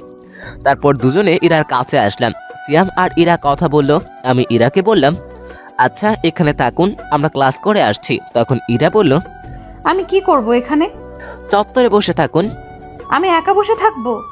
থাকুন, আমি ক্লাস করে চলে আসব। আমি আর শ্যাম ক্লাসের দিকে যেতে লাগলাম। পিছনে ফিরে দেখি ইরা বসে আছে আর কিছু ছেলে ওর দিকে যাচ্ছে, হয়তো কথা বলবে। ছেলেগুলো ইরার কাছে গিয়ে কি যেন কথা বলতেছিল। আমি আর শ্যাম ক্লাসে না গিয়ে ওদের কাছে গেলাম আর বললাম, কি হয়েছে ভাইয়া? আর ইমন ভাই তুমি এখানে? কি হয়েছে? আসলে ভাই আমার ফ্রেন্ড এই আপুকে অনেক পছন্দ হয়েছে, তাই কথা বলতে আইছিলাম। ওটা তোদের ভাবি হয়। ভাই আগে বলবা তো, ভুল হয়ে গেছে, আর হবে না। আপু মাফ করে দিন প্লিজ। ছেলেগুলো চলে গেল। তখন শ্যাম আমাকে বলল, তোকে আজ ক্লাস করতে হবে না, তুই ওকে নিয়ে ঘুরে আয়। বাইকটা নিয়ে আসি। বাইকটা নিয়ে ইরার সামনে আসলাম। ইরা উঠে শক্ত করে জড়িয়ে ধরলো। সবাই আমার দিকে তাকিয়ে আছে। ভাবি যে রোমান্স বাইরে গিয়ে কইরেন, এটা ক্যাম্পাস। বলে সিয়াম দৌড়ে চলে গেল। আমি বাইকটা জোরে টান দিলাম। বাইক আর মেয়ে পার্ট তো দেখতেই হবে। সারাদিন ইরা কিনে বাইকে ঘুরলাম। ইরা সারাদিন অনেক বকবক করেছে। বিকেলের দিকে বাসায় আসলাম। এসে ফ্রেশ হয়ে ঘুম দিলাম। সন্ধ্যায় ঘুম থেকে উঠে পুরো অবাক হয়ে গেলাম। ইরা আমাকে জড়িয়ে ধরে শুয়ে আছে, কিন্তু ও এখানে কখন এলো? আমি ইরার দিকে তাকিয়ে দেখতে লাগলাম। ফ্যানের বাতাসে চুলগুলো উঠছে, মুখটা খুব মায়াবী লাগছে। হঠাৎ করে ইরার ঘুম ভেঙে গেল। কি ব্যাপার, তুমি এখানে কখন আসলা? আসলে আপু তোমাকে ডাক দিতে বলছিল, কিন্তু এসে দেখে তুমি ঘুমাচ্ছ, আমারও ঘুম পাচ্ছিল, তাই এখানে ঘুমিয়ে পড়ি। কি, যদি ভাবি এসে দেখে ফেলতো তাহলে কি ভাবতো? যা ভাবার তাই ভাবতো। এখন উঠে ফ্রেশ হয়ে নিচে আসো। আমার কপালে একটা পাপ্পি দিয়ে ইরা চলে গেল। মেয়েটার মায়ে আরো পড়ে যাচ্ছি। কি যে করি, ওকে কষ্ট দিতে পারছি না। আমি যে ওকে ভালোবাসি, তাহলে কষ্ট কেমন করে দেই? আর ওর থেকে দূরে থাকতেও পারবো না। কালকেই ওকে সব বলবো। উঠে ফ্রেশ হয়ে নিচে গেলাম। ভাবি আর ইরা আর আম্মু বসে কি যেন বলা বলি করছে। আমি যেতেই চুপ হয়ে গেল। তখন আম্মু বলল, ঘুম হলো? তারপর ভাবি বলল, খুব ভালো ঘুম হয়েছে তাই না? কি বলছো কিছুই বুঝতেছি না। থাক, আর বোঝা লাগবে না। আপনাকে আর কিছু বোঝাতে হবে না, বস এখন। আমি গিয়ে ভাবির পাশে বসলাম। তখন আম্মু বলল, তোরা গল্প কর, আমি রান্নাঘরে যাই। আম্মু রান্নাঘরে চলে গেল। তখন ভাবি বলল, আমিও যাই, আম্মুকে সাহায্য করি। ভাবিও চলে গেল। আমি বসে ফোন টিপতেছি আর টিভি দেখতেছি। হঠাৎ ইরা এসে আমার কোলে শুয়ে পড়লো আর টিভি দেখতে লাগলো। আরে কি করছো? ভাবি এসে যাবে তো। আসলে আসুক, আমার কি। ইরা টিভি দেখতে লাগলো আর আমি রান্নাঘরের দিকে তাকিয়ে রইলাম। ভাবি আসছে কিনা ইরার দিকে তাকালাম। ইরা টিভি দেখতে ব্যস্ত। ইচ্ছে করছে ইরার মাথায় হাত বুলিয়ে দিই, কিন্তু কেন জানি সাহস হচ্ছিল না। তাই চুপচাপ বসে রইলাম। একটু পর ইরাকে ভাবি রান্নাঘর থেকে ডাক দিল। ইরা উঠে রান্নাঘরে চলে গেল। একটু পর 1 কাপ চা হাতে নিয়ে আসলো, এনে আমাকে দিল আর পাশে বসে পড়লো। অর্ধেকটা চা খেতেই ইরা কাপটা নিয়ে বাকিটা চা খেতে লাগলো। আমি ওর দিকে তাকিয়ে রইলাম। তখন ইরা বলল, কি হলো, এভাবে তাকিয়ে আছো কেন? না এমনি। বজ্জাত কোথাকার। চায়ের কাপটা নিয়ে নিল। রাতে খাবার খেয়ে রুমে আসলাম। এসে গান শুনতে শুনতে ঘুমিয়ে পড়লাম। সকালে ঘুম থেকে উঠে ফ্রেশ হয়ে নিচে গেলাম। ইরা নাস্তার টেবিলে বসে আছে, আমিও বসে পড়লাম। খাওয়ার সময় ইরা পায়ে গোতা দিতে লাগলো। একসময় পা সরিয়ে নিলাম। ইরার পা চেয়ারের সাথে লাগলো, তাই হয়তো ওর মুখ কালো হয়ে গেল। আমি নাস্তা করে কলেজে আসলাম। আজ ইরা কলেজে আসেনি, কারণ ওর ভাবির সাথে মার্কেটে যাওয়ার কথা ছিল। কলেজে ক্লাস করে বের হচ্ছি, তখনই মৃত্যু আসলো। কালকে ওই মেয়েটার সাথে তো খুব ঘুরলি। কেন, কি হয়েছে? না, তোকে একটা কথা বলার ছিল। কি কথা বল। এখানে না, বিকেলে পার্কে আয়। আচ্ছা চল, তোকে নামিয়ে দিই। মিতুকে বাসায় নামিয়ে দিয়ে বাসায় আসলাম। তখন আম্মু বলল, কই ছিলি? কলেজে। কই আবার থাকবো? তোর বাইকের পিছনে মেয়েটা কে ছিল? ও, ওটা আমার ফ্রেন্ড হয়। আর কোনোদিন যেন কোনো মেয়েকে বাইকের পিছনে নেওয়া না দেখি, আর কোনো মেয়ের সাথে প্রেম টেম করা যেন না শুনি। আম্মু। আমার রুমে চলে আসলাম। এসে দেখি ইরা আমার বিছানায় বালিশে মুখ লুকিয়ে কান্না করছে। কি ব্যাপার, তুমি এখানে আর কান্না করতেছো কেন? ইরা কান্না করেই যাচ্ছে। আমি ওর কাছে গিয়ে ডাক দিলাম। ও উঠে সোজা আমার শার্টের কলার ধরলো। তোকে না বলেছিলাম ওই মেয়ের সাথে কথা বলবি না, কিন্তু তুই তো ওই ডাইনির সাথে বাইকে ঘোরাঘুরি করতেছিস। বলেই ইরা কান্না করতে লাগলো। আরে আমি তো ওকে বাসায় নামিয়ে দিতে গিয়েছিলাম। তোকে বাসায় নামিয়ে দিতে হবে কেন? ওর কি হাত পা নেই? ও চলতে পারে না? রিক্সায় যাবে, অটোতে যাবে, তোর বাইকে কেন? আর নিব না, হইছে। এবার কলার সারও লাগছে। ইরা আমাকে টান দিয়ে বিছানায় নিয়ে আসলো আর বুকের উপরে মাথা রেখে শুয়ে পড়লো। চুপচাপ থাকবি, আমাকে শুয়ে থাকতে দে। ঠিক আছে, সারাদিন না খেয়েছিলাম, এখনো না খেয়ে শুয়ে থাকি। ইরা আমার মুখ তুলে তাকালো, তারপর আমার কাছে এসে ঠোঁটের সাথে ঠোঁট লাগিয়ে দিয়ে চুষতে লাগলো। পুরো 5 মিনিট পর ছেড়ে দিল। দুজনেই হাঁপাতে লাগলাম। এইবার হয়েছে, এখন চুপচাপ শুয়ে থাকবি। ইরা আমার বুকে শুয়ে পড়লো। এক সময় ইরা ঘুমিয়ে পড়লো। আমি ওকে রেখে ফ্রেশ হয়ে নিচে এসে খাওয়া দাওয়া করলাম। তখন আমি ভাবিকে বললাম, ভাবি আমি তোমার ঘরে গিয়ে ঘুমালাম। কেন, তোর ঘরে কি হয়েছে? তোমার বোন শুয়ে আছে। তাতে কি হয়েছে? তুইও ওই ঘরে গিয়ে ঘুমা। কি বলছো জাতা? আচ্ছা আচ্ছা, তুই আমার ঘরে গিয়ে শুয়ে পড়। আমি ভাবির ঘরে গিয়ে শুয়ে পড়লাম। বিকেলে ঘুম থেকে উঠে দেখি ইরা আমার বুকের উপর মাথা রেখে শুয়ে আছে। কি মেয়ে রে বাবা। আমি ইরাকে ডাক দিলাম। একটু পর ইরার ঘুম ভাঙলো। চোখ মুখে ঘুমের ছাপ কম, রাগেরটাই বেশি। এভাবে তাকিয়ে আছো কেন? তোকে কি বলেছিলাম? আমার তো খিদে লাগছিল, তাই উঠে আসছিলাম। তারপরে কেন আমার পাশে গিয়ে শুয়ে পড়লি? ভাবি বলল যে তুমি আমার রুমে শুয়ে আছো, তাই আমি যেন তার রুমে শুয়ে পড়ি। তাই আমি এখানে এসে শুয়ে পড়ছিলাম। দোষ করছে আবার বড় বড় কথা। এখন চলো, আমাকে ঘুরতে নিয়ে যাবে। কিন্তু আম্মু যে বাইকে মেয়ে উঠাতে মানা করেছে। সেটা অন্য মেয়ে উঠাতে মানা করছে, আমাকে না। কেন? তোমার আম্মুকে গিয়ে বলো আমি কি জানি। আমি রেডি হতে গেলাম। ইরা রেডি হতে গেল। আমি আম্মুর কাছে গেলাম। আম্মু, আমি কি ইরাকে বাইকে নিব? শুধু ইরাকে নিবি, আর ওকে যদি না নিস তাহলে তোর বাইক চালানো বন্ধ। দূর, কিছুই বুঝি না। কি বলো? তোমরা বাইকটা বের করে দাঁড়িয়ে রইলাম। একটু পর ইরা এসে উঠে আমাকে শক্ত করে জড়িয়ে ধরলো। দুজনে পার্কের দিকে গেলাম। ইমন, গাড়ি দাঁড় করাও, আমি আইসক্রিম খাবো। আমি গাড়ি দাঁড় করিয়ে ওকে আইসক্রিম কিনে দিলাম। তুমি এখানে একটু দাঁড়াও, আমি ভিতর থেকে আসছি। আচ্ছা, তাড়াতাড়ি আসো। আমি পার্কের ভিতরে এসে দেখি মিতু বসে আছে। আমি ওর পাশে গিয়ে বসলাম। কিরে, কখন এলি? একটু আগে, বস। না বসবো না, কি বলবি বল, আমাকে একটু তাড়াতাড়ি যেতে হবে। I love you. আমি সত্যি সত্যি তোকে অনেক ভালোবাসি রে, আমাকে ফিরিয়ে দিস না প্লিজ। মিতুর কথা শুনে আমি তো পুরাই থ হয়ে গেলাম। তখনই কে যেন আমাকে টান দিয়ে মিতুর থেকে আলাদা করে দিল। পিছনে তাকিয়ে দেখি ইরা ঠাস ঠাস ঠাস করে 2-3টা পড়ে গেল গালে, মাথাটা ঝিমঝিম করছে। কুত্তা, তোর এই কাজ অন্য মেয়ের সাথে লটর পটর করা। তখন ইরাকে মিতু বলল, এই তুমি আমাকে মারলে কেন? আমি এখানে তোমার সাথে কথা বলছি না, সো চুপ থাকলে ভালো হয়। মানে কি বলতে চাচ্ছ তুমি? তুমি কোন সাহসে আমাকে মারলে? ইরা মিতুকে চড় মেরে বসলো। আমি তো দেখেই অবাক। বলছিলাম না চুপ থাকতে। ইরাকে সাইডে নিয়ে আসলাম। তুমি ওকে মারলে কেন? তুই ওকে জড়িয়ে ধরেছিলি কেন? ভেবেছিলাম আমার ভালোবাসা দিয়ে তোমাকে আবার কাছে টেনে নিব, কিন্তু আমি ভুল ছিলাম। তুমি হয়তো আমাকে আর ভালোবাসো না। আসলে আমি পাগল। কেন যে ভেবেছিলাম তুমি হয়তো আমাকে আগের মতো ভালোবাসো, তাই তো তোমার কাছে নিজের ভালোবাসাটা জাহির করতে গেছি। হয়তো আমার কপালে তোমার ভালোবাসা নেই। আসলে আমার মতো মেয়েকে হয়তো ভালোবাসার যোগ্য নয়। পারলে ক্ষমা করে দিও। ইরা কাঁদতে কাঁদতে মিতুর কাছে আসলো আর বলল, আপু, পারলে আমাকে ক্ষমা করে দিয়েন। আসলে আমি এতদিন একটা ভুল ধারণা নিয়ে বেঁচেছিলাম, সেটা আজ ভেঙে গেল। আসলে কি জানেন, কাউকে ভালোবাসাটা সহজ, কিন্তু বিপরীত মানুষটার ভালোবাসা পাওয়াটা অনেক সময় কঠিন হয়ে যায়। আবার সম্ভব হয় না, যেটা আজ আমার থেকে হয়তো কেউ ভালো বুঝবে না। ইমন খুব ভালো ছেলে, আপনাকে অনেক ভালো রাখবে। মাঝে মাঝে শয়তানি করে, কিন্তু জানেন কি, ওর এটাই আমাকে বেশি টানে। আপনি হয়তো ভাবছেন আমি এসব কেন বলছি। আপনি হয়তো এটাও ভাবছেন যে ইমনকে আমি আপনার থেকে কেড়ে নেব। সেটা নিয়ে ভাববেন না। আমি আপনাদের পথের কাঁটা হব না। ভালো থাকবেন। আর রাগের মাথায় তখন আপনাকে অনেক কিছু বলে ফেলেছি, পারলে মাফ করে দিন প্লিজ। কথাটা বলে ইরা ওখান থেকে কান্না করতে করতে চলে আসলো। আমি বাইক নিয়ে ইরার পিছনে পিছনে বাসায় আসলাম। ইরা ওর রুমে ঢুকে গেল। আমি নিজের রুমে গিয়ে শুয়ে পড়লাম। তোর কি করতে গেলাম আর কি হয়ে গেল, আমাকে ইরাকে বলতে হবে সত্যিটা। আমি ইরার রুমের সামনে গিয়ে দাঁড়ালাম। ভিতর থেকে কান্নার শব্দ শুনতে পেলাম।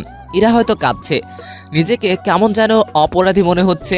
আমি ইরাকে ডাকতে শুরু করলাম, কিন্তু ইরা দরজা খুলল না। আমি দরজা ধাক্কাধাক্কি করতে লাগলাম। ইরা দরজা খুললো। তখন ইরা বলল, প্লিজ আমায় একটু একা থাকতে দিন। যদি আপনি আরেকবার এভাবে এসেছেন, তাহলে আমি এক্ষুনি এই বাসা ছেড়ে চলে যাব।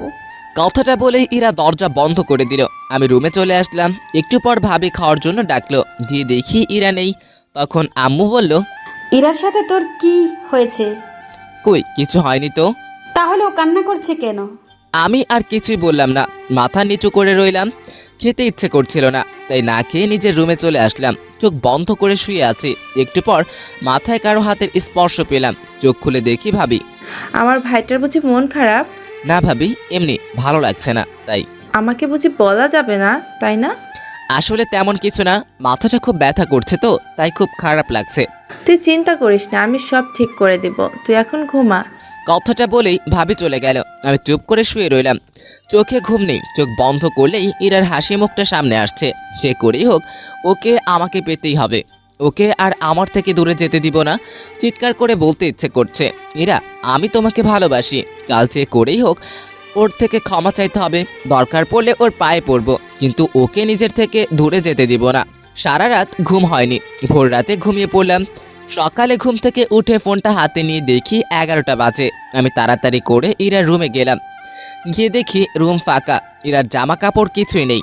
আমি দৌড়ে নিচে আসলাম। ভাবি, ভাবি, আই ভাবি। কি হয়েছে? ইরা কই?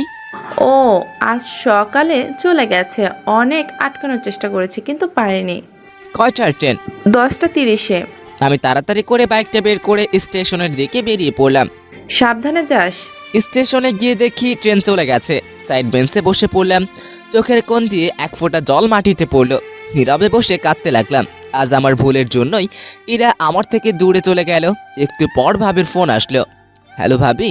কি হয়েছে তোর? তোর কণ্ঠটা এমন শোনা যাচ্ছে কেন? না কিছু না, বলো কি বলবা। পেলি ওকে? না ভাবি।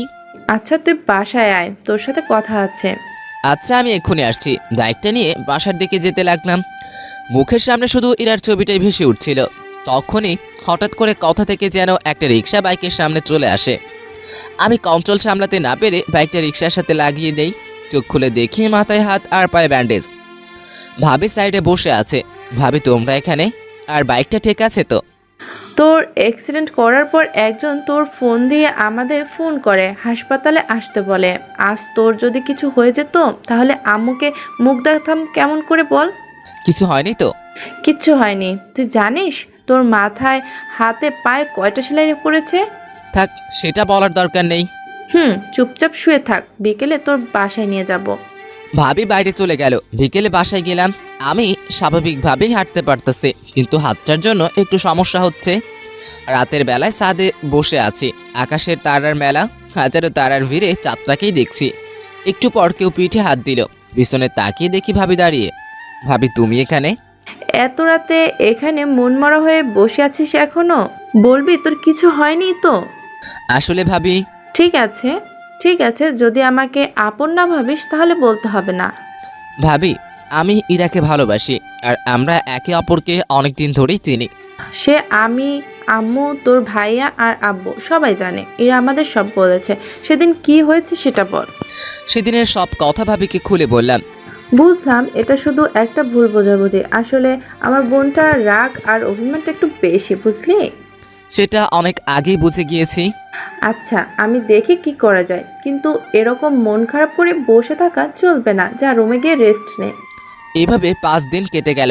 মাথা হাত পায়ের সেলাই খুলে ফেললেও দাগগুলো রয়ে গেছে। সকালে ভাবির ডাকে ঘুম ভাঙলো। ইমন, তাড়াতাড়ি উঠে ফ্রেশ হয়ে রেডি হয়ে নিচে আয়। কেন? আজ তুই, আমি আর তোর ভাইয়া আমাদের বাসায় যাব। ভাবির কথাটা শুনে আমার খুশির সে মানা ছিল না। ভাবিকে জড়িয়ে ধরলাম। থ্যাংক ইউ ভাবি, তুমি দুনিয়ার বেস্ট কিউট ভাবি। হয়েছে, আর পাম দিতে হবে না, তাড়াতাড়ি নিচে আয়। তুমি 2 মিনিট ওয়েট করো, আমি 1 মিনিটে আসতেছি। আমি তাড়াতাড়ি ফ্রেশ হয়ে রেডি হলাম। তারপর নিচে আসলাম। নাস্তা করে বসে আছি। কিছুক্ষণ পর ভাইয়া আসলো। কিরে, ব্যাগ গোছানো শেষ? কতক্ষণ আর সময় লাগবে? ভাবি কই? রেডি হচ্ছে। প্রায় 20 মিনিট পর ভাবি রেডি হয়ে আসলো। এতক্ষণ লাগে? হয়েছে, তোর তো আর তর্স হচ্ছে না। কেন? আচ্ছা, তুমি আর একটু ময়দা মেখে আসো, আমরা দাঁড়িয়ে আছি। ওই ছাগল, আমি কোনোদিন ময়দা মাখছি? প্রতিদিনই তো মাখো। দাঁড়া, তোর মায়ের হয়নি অনেকদিন। ও, তোমরা ঝগড়া বাদ দিয়ে চলো তো। এমনিতে তোমার ময়দা মাখতে অনেক সময় লেগে গিয়েছে, আর দেরি করলে ট্রেন মিস হয়ে যাবে। কি? আমি ময়দা মাখি? যাবই না আমি। যাও তোমরা। ভাবি রাগ করছো কেন? ভাইয়া তো মজা করে বলতেছে। আমি তো জানি তুমি আটা সুন্দরী না। আমার ভাবি দেখতে অনেক কিউট। ঠিক আছে, তুই বলছিস বলে যাচ্ছি, না হলে ওর আজ খবর করে দিতাম। ভাবির কথা শুনে ভাইয়ের মুখটা একদম চুপসে গেল। এবার চলো, না হলে দেরি হয়ে যাবে। চল। তারপর একটা অটো নিয়ে স্টেশনে গেলাম। কিছুক্ষণ পর ট্রেন আসলো। আমার তো আর তরই সইছে না, কখন যে পৌঁছাবো কে জানে। আমার ব্যাপারটা হয়তো ভাবি বুঝতে পারছে, তাই বারবার আমার দিকে তাকিয়ে মুসকি মুসকি হাসছে। কি হলো, হাসছো কেন? না, এমনি। তবে একটা কথা বলে দেই, আর 1 ঘন্টা লাগবে যেতে, তাই বারবার টাইম দেখা বন্ধ কর। কি 1 ঘন্টা? কেন, তুই কি 2 ঘন্টা শুনতে চাচ্ছিলি? আরে না, আমি তো ভাবছিলাম আধা ঘন্টা। আর বাবারে বাবা, কি প্রেম পাগল দেবর আমার। ধুর, তোমাদের যত সব আলতু ফালতু কথা। থাকবোই না আর এখানে। কথাটা বলার পর সিট থেকে উঠে ট্রেনের দরজার কাছে এসে দাঁড়িয়ে রইলাম। ইরা আর আমার কেটে যাওয়া দিনগুলোর কথা ভাবতে লাগলাম। এসব কথা ভাবতে ভাবতে হঠাৎ কাঁধে কারো যেন হাত পড়লো। পিছনে তাকিয়ে দেখি ভাইয়া। আর কতক্ষণ দাঁড়িয়ে থাকবি? আমরা তো প্রায় এসে পড়েছি, তাড়াতাড়ি চল। চলো। কিছুক্ষণ পর স্টেশন আসলো। স্টেশন থেকে বেরিয়ে 2টা রিক্সা নেওয়া হলো। একটাতে ভাবি আর ভাইয়া, আর একটাতে আমি। প্রায় 10 মিনিট পর একটা বাসার সামনে রিক্সা দাঁড়িয়ে গেল। হয়তো এটাই ভাবিদের বাসা। ভাইয়া আর ভাবি নেমে গেল, তাই আমিও নেমে গেলাম। ভাইয়া রিক্সার ভাড়া দিয়ে চলো। ভাবিদের বাসাটা বেশ সুন্দর। ভাবিদের বাসার দরজার কলিং বেল চাপতেই একটা মহিলা দরজা খুলে দিল, আর ভাবি তাকে জড়িয়ে ধরলো। হয়তো এটা ভাবির মা, আর আমার হবু শাশুড়ি। ভাইয়া ওনাকে সালাম দিলেন, সাথে আমিও। তারপর সবাই ভিতরে গেলাম। তখন ইরার মা বলল, ইরা, ইরা, দেখ কারা এসেছে। একটু পর ইরা নেমে আসলো। চোখের নিচে কালো দাগ, মুখ চোখ শুকিয়ে গেছে, হয়তো সারা রাত ঘুমায় না। তখন ইরা বলল, কেমন আছেন দুলা ভাই? ভালো, তুমি? ভালো আছি। তুই কেমন আছিস আপু? আমি তো ভালোই আছি, কিন্তু তুই হয়তো ভালো নেই। চেহারার একই অবস্থা করেছিস তুই, বলতো? ঠিকই বলেছিস, তোদের ওখান থেকে আসার পর সারাদিন মনমরা হয়ে বসে থাকে, কারোর সাথে কথা বলে না, খেতে ডাকলে বলে খেতে ইচ্ছে করছে না। আমি কি করব বল, ওকে নিয়ে খুব দুশ্চিন্তায় আছি। আচ্ছা ঠিক আছে, তুই টেনশন নিও না, এখন আমি এসে গেছি না, সব ঠিক করে দিব। ইরা ইমনকে দোতলার রুমটা দেখিয়ে দে। এতক্ষণ পর ইরার চোখ আমার উপরে পড়লো, কিছুক্ষণ আমার দিকে তাকিয়ে রইলো, তারপর আবার মাথা নিচু করলো, তারপর সামনের দিকে হাঁটতে লাগলো। আমি ওর পিছন পিছন হাঁটতে লাগলাম। কিছুক্ষণ পর একটা রুমের সামনে গিয়ে দাঁড়ালো আর বলল, এটা আপনার রুম? ইরার মুখে আপনি কথাটা শুনে অনেক খারাপ লাগলো। আচ্ছা ইরা পাশের রুমে ঢুকে গেল, হয়তো ওটা ওর রুম। ফ্রেশ হয়ে শুয়ে রেস্ট নিতে লাগলাম। কিছুক্ষণ পর ভাবি এসে খাওয়ার জন্য ডাকলো, গিয়ে দেখি রাজকীয় খাওয়া দাওয়ার ব্যবস্থা করা হয়েছে। আমরা আসার সময় কিছু লোক থাকলেও এখন বাসায় অনেক লোক। আমি গিয়ে ভাইয়ার পাশে বসলাম। দুজনকে মরার মতো খাওয়ানো হলো। ভাইয়া ওদের জামাই, ভাইয়াকে খাওয়াক, কিন্তু আমাকে এত খাওয়ানোর কি দরকার ছিল? কোনো মতে রুমে এসে শুয়ে পড়লাম। কি ব্যথা, পেটটা মনে হয় ফেটেই যাবে। সবাই জোর করে ভালোই খাইয়েছে। ভাইয়ার যে কি অবস্থা হচ্ছে কে জানে। ব্যথা। হঠাৎ কে যেন রুমে ঢুকলো, তাকিয়ে দেখি একটা মেয়ে।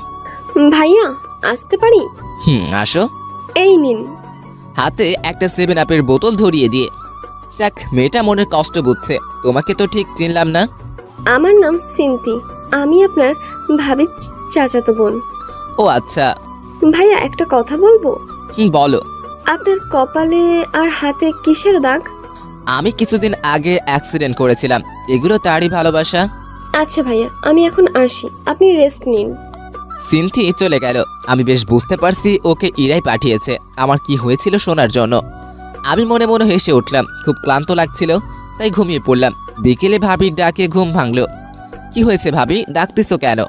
ঘুরতে যাব, চল। যাও তোমরা, আমি যাব না। ও ইরাও যাবে আমাদের সাথে, তুই যাবি না? ঠিক আছে। কি? দাঁড়াও, আমি এক্ষুনি রেডি হচ্ছি। ছাগল, তাড়াতাড়ি কর। আমি রেডি হয়ে নিচে গিয়ে দেখি সবাই দাঁড়িয়ে আছে। তারপর বাইরে গিয়ে 2টা রিক্সা নেওয়া হলো। একটাতে ভাবি আর ভাইয়া, আর একটাতে আমি আর ইরা। ইরা রিক্সার এক কোণে, আমি এক কোণে। ইরা অন্যদিকে তাকিয়ে আছে আর আমি ইরার দিকে। হঠাৎ একটা গর্তে চাকা পড়ায় ইরা আমার কাছে চলে আসলো। আমি ইরার হাতের উপর যে হাত দিতে যাব অমনি ও হাত সরিয়ে নিল। তারপর সবাই পার্কে গেলাম। ভাইয়া আর ভাবি এক জায়গায় বসে বাদাম খাচ্ছে আর গল্প করতেছে, আর এইদিকে আমি শুধু বাদাম খাচ্ছি আর ইরা আনমনা হয়ে বসে আছে। একটু পর একটা ছেলে এসে ইরার পাশে দাঁড়ালো আর ইরাকে বলল, কিরে কেমন আছিস? ভালো, তুই? ভালো। এটা কে? এটা দুলা ভাইয়ের ভাই। ও আচ্ছা, হঠাৎ এখানে? এমনি ঘুরতে আসলাম বস। ছেলেটি ইরা আর আমার মধ্যে বসে ইরার সাথে গল্প করতে লাগলো। আমি চুপচাপ ওদের কথা শুনতে লাগলাম। ইরা এতক্ষণ চুপ করেছিল, কিন্তু এখন ছেলেটার সাথে এসে কথা বলছে। এটা দেখে মাথায় রক্ত উঠে গেল। মনে হচ্ছে ছেলেটাকে উড়াধুরা মাইর দেই, কিন্তু কি করব, ইচ্ছে থাকলে উপায় নেই। ভাইয়া ভাবি দেখলে খারাপ ভাববে। তখনই দেখলাম একটা মেয়ে দূরে বসে একলা ফোন টিপতেছে। দাঁড়াও, আমাকে রাগানো, এবার দেখাচ্ছি। আমি ওদের ওখান থেকে উঠে মেয়েটার কাছে আসলাম আর মেয়েটাকে বললাম, কারোর জন্য অপেক্ষা করছেন? কেন বলুন তো? না, একা বসে আছেন তাই বললাম। একা বসে থাকলে কি কারোর জন্য অপেক্ষা করা হয়? আসলে সেটা না, কিন্তু এখানে তো কেউ একা আসে না, তাই বললাম আর কি। ও, তাহলে আপনিও একা আসেননি? একা আসেনি সেটা ঠিক, কিন্তু একাই আছি। আপনার কথা ঠিক বুঝলাম না। অত বুঝে কি হবে বলেন তো? আমি ইমন। আমি নিশি। আমার কথার উত্তরটা কিন্তু পেলাম না। কোনটা? এই যে কারোর জন্য অপেক্ষা করছেন কিনা। না, তেমন কেউ নেই। ও, আপনার কেউ আছে? জি আছে। কে সে? ওই যে দেখছেন একটা ছেলের পাশে একটা মেয়ে বসে আছে, ওইটা। মানে আপনার গার্লফ্রেন্ড আরেকজনের সাথে বসে কথা বলছে আর আপনি এখানে বসে আছেন? ব্যাপারটা ঠিক হজম হলো না। সে অনেক কাহিনী, অন্য একদিন বলবো। ফ্রেন্ডস। ফ্রেন্ডস। আমি নিশির সাথে গল্প করতে লাগলাম। এদিকে ইরা রিয়াদ, ইরার ফ্রেন্ড, এর সাথে কথা বলা বাদ দিয়ে আমার এর দিকে তাকিয়ে আছে। তখন রিয়াদ বলল, কিরে কি হলো? ওইদিকে কি দেখিস? কিছু না। তোর কি হয়েছে বলতো? কিছু হয়নি, তুই যা, আমি পরে কথা বলবো, এখন আমার ভালো লাগছে না। রিয়াদ চলে গেল। এরা ইমনকে কষ্ট দিতে গিয়ে এখন নিজেই কষ্ট পাচ্ছে। ইমনকে ওই মেয়েটার সাথে হেসে হেসে কথা বলতে দেখে ইরার আর সহ্য হলো না। সে তার আপুর কাছে গেল। তখন তার আপু বলল, কিরে তুই এখানে? ইমন কই? আছে, চল বাসায় যাব। এখনই একটু পর যাই, তুই বস এখানে। বলছি না বাসায় যাব, তাড়াতাড়ি উঠ। দুলাভাই উঠেন তো। আচ্ছা, ইরা যখন বলেছে চলো চলে যাই, কিন্তু ইমন কই? আপনারা দাঁড়ান, আমি ডেকে আনছি। ইরা ইমনের কাছে আসলো। কথা বলা শেষ হলে চলুন, বাসায় যাব। আচ্ছা চলো। আমি নিশিকে পরে চলে আসলাম। আসার সময় অবশ্য ওর নাম্বারটা নিয়ে এসেছি। বাসায় আসলাম। আসার সময় অবশ্য ইরার মুখটা দেখার মতো ছিল। মাঝে মাঝে আমার দিকে রাগি লুকে তাকাচ্ছিল, মনে হচ্ছে চোখ দুটো দিয়ে খেয়ে ফেলবে। বাসায় এসে ফ্রেশ হয়ে নিচে গেলাম। সবাই একসাথে খাওয়া দাওয়া করলাম। ইরাও ছিল সাথে।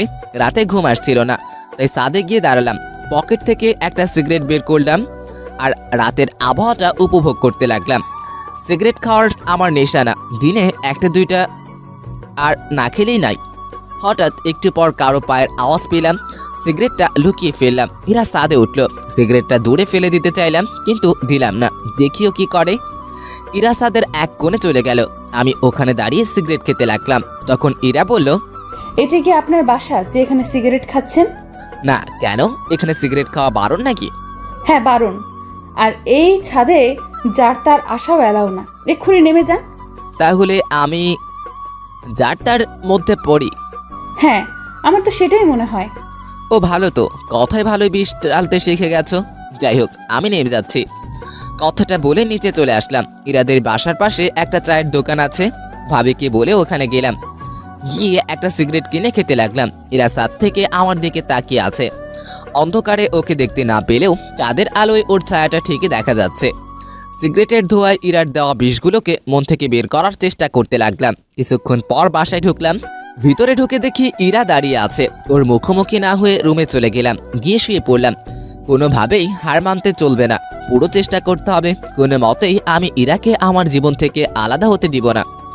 এসব ভাবতে ভাবতে ঘুমিয়ে পড়লাম। সকালে ঘুম থেকে উঠে ফ্রেশ হয়ে নিচে গেলাম। ভাইয়া নাস্তা করছে, পাশে সিনথিয়া আর ইরাও আছে। আমি গিয়ে সিনথির পাশে বসলাম। আমি আমার মতো খেতে লাগলাম। এরই মধ্যে সিনথি আমার কানের কাছে আসলো আর বলল, ভাইয়া আপনি আর আমি আজ ঘুরতে যাব। পাশ থেকে কথাটা হয়তো ইরা শুনতে পেল। ইরা সিনথির দিকে রাগি লুকে তাকালো। ওর চোখ দেখে সিনথির যায় যায় অবস্থা। তখন ইরা সিনথিকে বলল, এত কথা কিসের? খাওয়ার সময় যা, উপরে যা। তখন ইরাকে ভাবি বলল, আরে ওকে খেতে দে আগে। না, ওর খাওয়া লাগবে, তুই উপরে যা। সিনথি ভয় পেয়ে উপরে পালালো। ইরা আমার দিকে একবার তাকিয়ে উঠে গেল। ওর চোখ দিয়ে মনে হয় আগুন ঝরছে। সারাদিন ইরার সাথে কোনো কথাই হয়নি। বিকেলে বাজারে যাওয়ার জন্য বের হলাম। তখনই সিনথি আসলো আর বলল, ভাইয়া কই যান? একটু মার্কেটে যাব। ও আমিও যাব, চলুন, আমার কিছু কেনাকাটার আছে। আমি আর সিনথি বেরিয়ে পড়লাম। মার্কেটে গিয়ে সিনথি কেনাকাটা করতে লাগলো। তখনই একটা শপে একজোড়া পায়েল দেখে খুব পছন্দ হলো। আমি পায়েলগুলো ইরার জন্য কিনে নিলাম। ইরার পায়েল অনেক পছন্দ। আমরা মার্কেট থেকে বেরিয়ে আসব। তখনই দেখলাম ইরা মার্কেটের ভিতরে যাচ্ছে।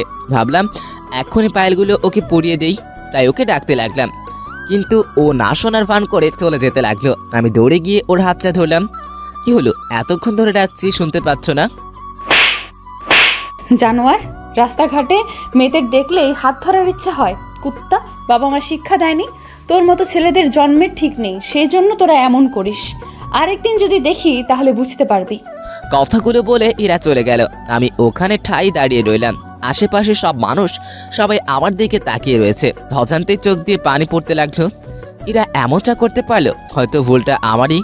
কিন্তু আমার বাবা মা নিয়ে না বললেই পারতো। আজ বুঝে গেলাম ওর মনে আমি আর নেই। হঠাৎ করে কাঁধো কারের হাতে স্পর্শ পেলাম। তাড়াতাড়ি করে নিজের চোখের জল মুছে ফেললাম। তাকিয়ে দেখি সিনথি।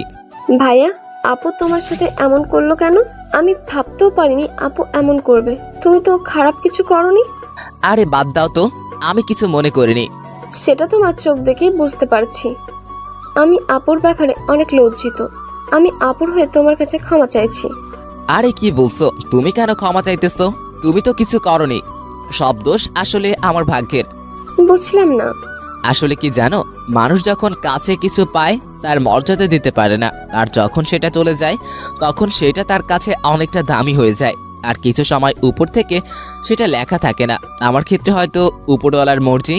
কারোর মনে জায়গা করে নিতে উপরওয়ালার মর্জি থাকা লাগে নাকি? হয়তো বা না, কিন্তু সম্পর্কটা একটা পরিণতি পেতে গেলে একটা হ্যাপি এন্ডিংয়ের জন্য তার আদেশ থাকা লাগে। তার ইচ্ছে না থাকলে রাস্তা একসাথে আসলেও ঠিকানাটা আলাদা হয়ে যাবেই। তোমার কথা কিছুই বুঝতে পারলাম না। একদিন বুঝতে পারবা, চলো বাসায় যাই।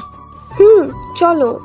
বাসায় আসলাম, ভাবি আমাদের কাছে আসলো আর আমাকে বলল, কিরে তোর গালে কিসের দাগ?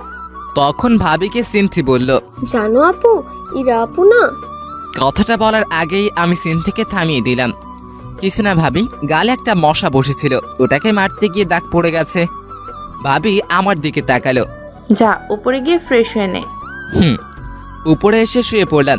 কি এমন ভুল করেছিলাম যে ইরা আমার সাথে এমনটা করলো?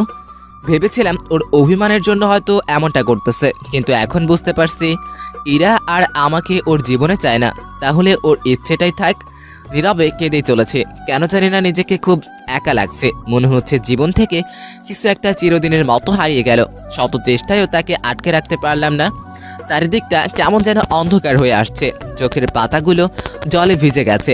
ভালোবাসা আমার সাথী না হলেও কষ্টগুলো আজ আমার সাথে ঠিকই আছে। ভালোবাসার সবচেয়ে বড় পাওনাটা হয়তো পেয়ে গেলাম। নিজেকে শেষ করে দেওয়ার ইচ্ছে করছে, কিন্তু সেটা করলে আম্মু আব্বু ভাইয়া ভাবিকে ধোঁকা দেওয়া হবে। তাই এই যন্ত্রণা নিয়েই সারা জীবন হয়তো কাটিয়ে দিতে হবে। সারা রাত কেঁদেই গেলাম। বাইরে খেয়ে এসেছি বলে ভাবি আর ডাকেনি। জ্যোৎস্না রাতে জানালার পাশে বসে আছে। চাঁদের আলোয় কেমন যেন একটা মায়া আছে। আজ বুঝলাম কেন জ্যোৎস্না রাতে চাঁদ সবার পছন্দ। রাতের একলা সময় পুরনো কথাগুলো মনে করিয়ে দেয়, তা ভালো হোক বা খারাপ। রাতের আকাশ কখনো কাউকে একা রাখে না, সাথে রেখে দেয় কিছু কষ্টদায়ক পুরনো স্মৃতি। সারা রাত ঘুমাতে পারলাম না।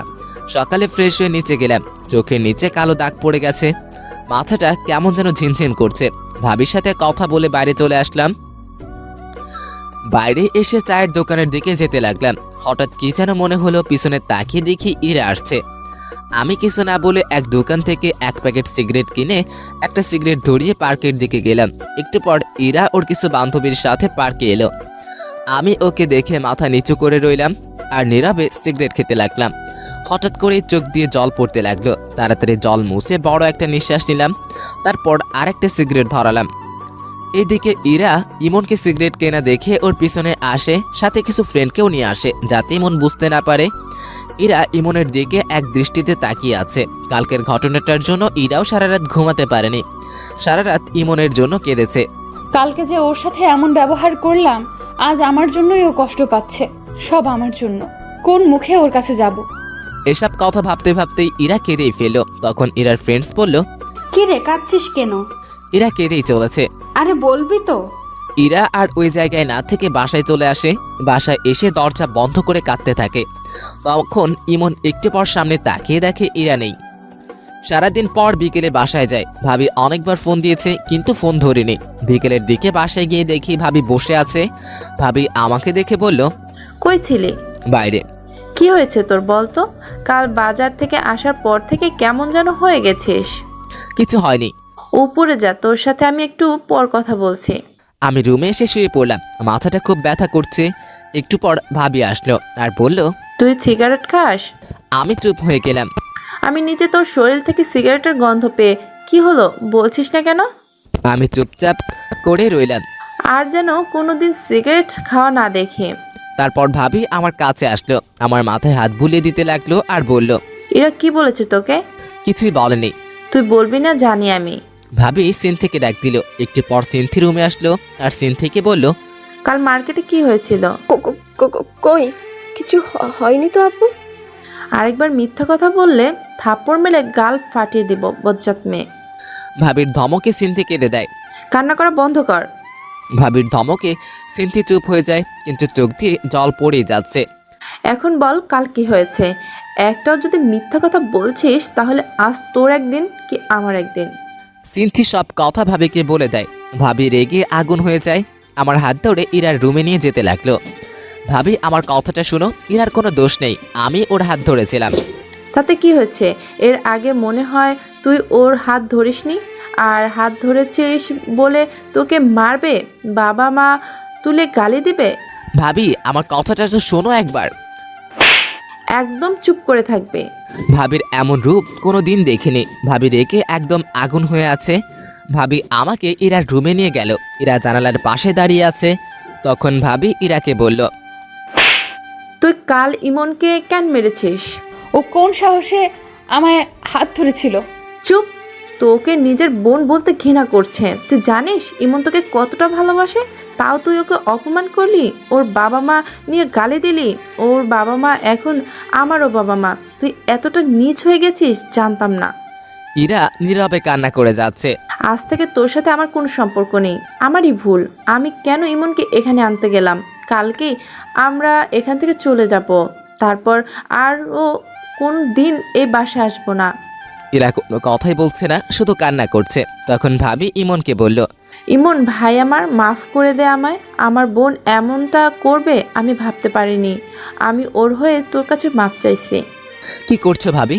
তুমি আমার বড়, তোমার মাফ চাওয়া মানায় না। ভাবি ওখান থেকে চলে গেল। আমি ইরার দিকে একবার তাকালাম।